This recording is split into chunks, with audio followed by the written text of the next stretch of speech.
क्या कुछ है, पुण्यतिथि में कितना याद कर रहे हैं पिता को? शब्दों में कैसे बताऊं।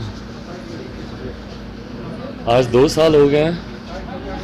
लोग कहते हैं कि वक्त के साथ हर जख्म या हर दर्द भरने लगता है, और मुझे लगता है कि कुछ दर्द ऐसे होते हैं समय भी उनको शायद नहीं भर पाता। पापा के जाने का दर्द उन्हीं में से एक है। कल की बात लगती है, मैं बल्कि कल ही उनके कुछ इंटरव्यूज़ देख रहा था जहाँ पे यहीं पे वो खड़े हुए थे, मैं उनके साथ खड़ा हुआ था, आप लोग ऐसे ही बाइट ले रहे थे।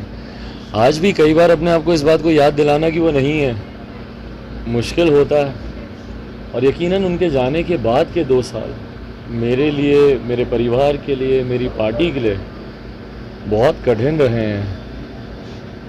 पहली बात तो ये कि उनके बिना कभी ज़िंदगी सोची नहीं थी, और जब उनके बिना जीना पड़ा तो इतनी कठिनाइयों के साथ। बट ऐसे में फिर वही है, ताकत भी वही देते हैं जहाँ कहीं भी हैं। एक अदृश्य शक्ति हमेशा मेरे साथ चलती है जो मुझे ना से मेरी हिम्मत बांधती है, हर परिस्थितियों से लड़ने का साहस देती है, और जीवन का एक लक्ष्य निर्धारित हो गया। मुझे लगता है जो शायद उनके रहते हुए भी नहीं था, अब उनके जाने के बाद शायद वो लक्ष्य और ज़्यादा स्पष्ट हो गया। उनके सपनों को पूरा करना, उनके विचारों को, उनके सिद्धांतों को, उनके अधूरे सपनों को, उसको पूरा करना मेरे जीवन का एकमात्र लक्ष्य है। मेरी माँ, उनका आशीर्वाद, उनका साथ चट्टान की तरह हर ऐसी कठिन परिस्थितियों में मेरे साथ है। मेरे परिवार का, मेरी बहनों का, मेरे बहनोइयों का, मेरे भांजे भांजियों का, और मेरी पार्टी। जिस तरीके से पार्टी ने पापा के जाने के बाद मजबूती से हर कठिन परिस्थितियों में मुझे और इस पार्टी को संभाला है, ये हिम्मत मेरी और बढ़ाते हैं कि आने वाला, भले पिछले 2 साल ज़रूर कठिन रहे, पर आने वाला समय ज़रूर बेहतर होगा। भाई मैंने कल ही मैंने इस बात को मैंने स्पष्ट किया था। संसदीय बोर्ड की बैठक परसों हुई है। बोर्ड में कई बातों पर चर्चा हुई है, कई फैसले लिए गए हैं जिससे विधिवत तरीके से अभी तक मुझे अवगत नहीं कराया गया है। कल संभवतः सुबह 11 बजे के आसपास हम लोगों की बैठक है, जिसमें संसदीय बोर्ड के अध्यक्ष हुलास पांडे जी और हमारे बिहार प्रदेश के अध्यक्ष राजू तिवारी जी और बाकी पार्टी के तमाम वरिष्ठ नेता, राष्ट्रीय पदाधिकारी और प्रदेश के पदाधिकारियों के साथ बैठक है, जिसमें औपचारिक तौर पर संसदीय बोर्ड में क्या निर्णय लिए गए इस फैसले से भी अवगत कराया जाएगा, और पार्टी की इन उपचुनावों को लेकर क्या रणनीति होगी उस पर अंतिम मोहर संभवतः कल लगा दी जाएगी। तस्वीरें मोकामा से निकल कर आ रही है, वहाँ के जेडीयू के युवा जिलाध्यक्ष संगठन प्रभारी हैं राहुल रंजन। वो कह रहे हैं कि किसी भी परिस्थिति में जेडीयू आपराधिक किस्म के कैंडिडेट को यानी अनंत सिंह को समर्थन नहीं करेगी। नीरज सिंह के सिपाही खुद को बता रहे हैं और एक दायित्व में भी है। तो क्या लगता है जेडीयू और राजद में महागठबंधन के अंदर अच्छा नहीं चल रहा है? भाई मैं तो कह ही रहा हूँ, मैं तो चाहता हूँ कि कहीं आप लोग लिख के रख लीजिए। पिछली बार भी मैंने कहा था कि एनडीए में बहुत समय तक मुख्यमंत्री नीतीश कुमार जी नहीं रहेंगे और बहुत जल्द महागठबंधन की ओर वो जाएंगे। मैं पुनः इस बात को कहता हूं कि बहुत जल्द जेडीयू और राजद में भी बिखराव देखने को मिलेगा।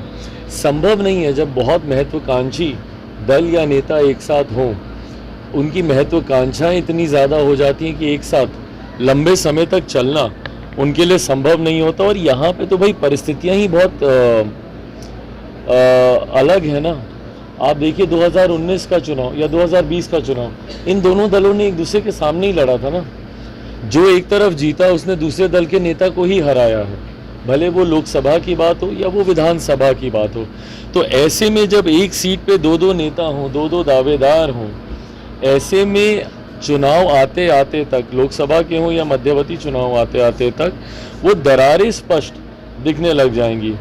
से संजोग नहीं हो सकता ना भैया कि आपका कृषि मंत्री आपके इस्तीफा दे दें। भ्रष्टाचार के आरोप लगाते हुए ही उन्होंने, और किसी बात पे इस्तीफा नहीं दिया, उन्होंने भ्रष्टाचार के आरोप जो ज़ीरो टॉलरेंस की बात मुख्यमंत्री नीतीश कुमार जी करते हैं, उन्होंने भ्रष्टाचार को इतना ज़्यादा टॉलरेट किया कि उनके मंत्री ही उसको टॉलरेट नहीं कर पाए और उन्होंने इस्तीफा दिया।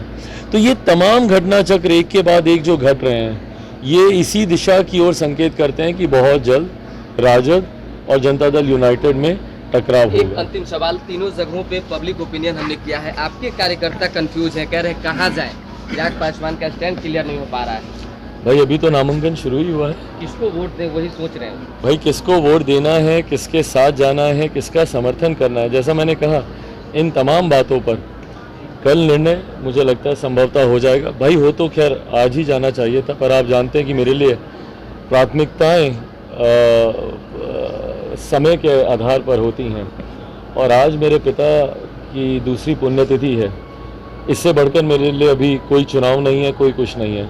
तो जब तक उनकी पुण्यतिथि पर जो वादा मैंने उनसे, अपने पार्टी के नेताओं से, कार्यकर्ताओं से और बिहार की जनता से किया था, उनकी प्रतिमा लगाने का, क्योंकि कहीं ना कहीं उम्मीद हम लोगों को थी, बहरहाल ये गलत उम्मीद थी, मेरी ही गलती है कि मैंने कोई ऐसी उम्मीद पाली भी थी कभी। मुझे था कि भाई राज्य सरकार या मुख्यमंत्री नीतीश कुमार जी मेरे नेता के जीते जी नहीं तो कम से कम उनके जाने के बाद उनके सम्मान में कुछ तो करेंगे। साल डेढ़ साल बीतने के बाद कोई स्मारक या उनके नाम पर कोई योजना करना तो बहुत दूर की बात है, जब उन्होंने उनकी एक प्रतिमा तक नहीं लगाई। जिस व्यक्ति ने 50 साल से ज़्यादा सक्रिय राजनीति में दिए हों, बिहारियों के लिए दिए हों, जो छात्र राजनीति में जेपी के साथ जिन्होंने छात्र राजनीति की अपनी शुरुआत की हो, समाजवाद का मजबूत सशक्त चेहरा रहे हों, सामाजिक न्याय की लड़ाई जिन्होंने निरंतरता में लड़ने का काम किया, और कोई ऐसा विभाग नहीं है जहाँ पे मेरे नेता, मेरे पिता ने देश के समाज के गरीब, वंचित, शोषित लोगों के लिए उन्होंने कार्य करने का प्रयास ना किया हो।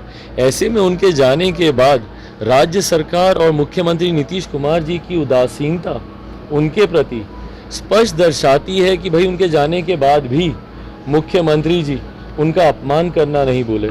ऐसे में ये वादा मैंने खुद से, मेरे नेता से और हमारे समर्थकों से किया था कि बिहार के हर एक ज़िले में उनकी प्रतिमा लगाऊंगा।